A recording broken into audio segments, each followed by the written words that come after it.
Asesmen nasional dilaksanakan di semua sekolah, madrasah, dan program pendidikan kesetaraan. Sampel peserta didik yang mengikuti asesmen nasional dipilih secara acak, sedangkan kepala satuan pendidikan serta guru seluruhnya akan berpartisipasi. Bagaimanakah mekanisme kepesertaan tersebut dalam implementasi?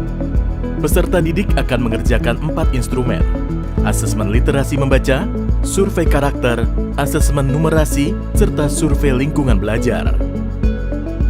Peserta didik jenjang pendidikan dasar dipilih secara acak oleh Kemdikbud dengan jumlah maksimal 30. Sementara untuk jenjang pendidikan menengah dipilih secara acak dengan jumlah maksimal 45 murid. Masing-masing jenjang memiliki 5 orang peserta cadangan. Apabila ada peserta utama yang berhalangan melaksanakan asesmen nasional, maka satuan pendidikan harus sudah menginformasikan penggantian peserta utama dengan peserta cadangan selambat-lambatnya 1 hari sebelum hari pelaksanaan. Peserta cadangan yang terpilih harus menyelesaikan keempat jenis instrumen secara lengkap sesuai jadwal yang telah ditentukan. Kementerian Pendidikan dan Kebudayaan tidak menyediakan jadwal asesmen susulan. Peserta yang tidak hadir pada hari pelaksanaan tidak diberikan kesempatan untuk melakukan susulan dan datanya tidak diikutkan dalam penentuan hasil satuan pendidikan. Bila asesmen nasional di satuan pendidikan tidak dapat dilaksanakan karena adanya keadaan situasi darurat dan kejadian luar biasa seperti listrik padam atau bencana alam, maka dapat dilakukan penjadwalan ulang. Terkait pelaksanaan survei lingkungan belajar oleh guru dan kepala satuan pendidikan, beberapa hal perlu diperhatikan. 1. Seluruh kepala satuan pendidikan dan guru yang terdaftar di Dapodik atau EMIS dan mengajar di satuan pendidikan tersebut akan menjadi peserta dalam survei lingkungan belajar.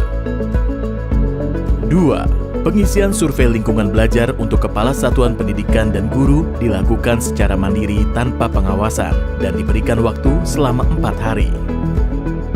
3. Bagi guru yang mengajar lebih dari 1 satuan pendidikan, melaksanakan survei lingkungan belajar di setiap satuan pendidikan yang diajar. 4. Bagi kepala satuan pendidikan yang memimpin lebih dari 1 satuan pendidikan, melaksanakan survei lingkungan belajar di setiap satuan pendidikan yang dipimpin. Apabila kepala satuan pendidikan yang berperan sebagai guru, maka akan mengisi survei lingkungan belajar baik sebagai kepala satuan pendidikan maupun sebagai guru. Sangat penting bagi setiap satuan pendidikan mendapat potret yang utuh mengenai kondisi pendidikan yang sebenarnya. Oleh karena itu, partisipasi aktif untuk melaksanakan asesmen nasional dengan menjunjung integritas tinggi akan mendorong dihasilkannya informasi yang akurat dan komprehensif. Dengan mensukseskan pelaksanaan asesmen nasional, mari kita tingkatkan mutu pendidikan di Indonesia.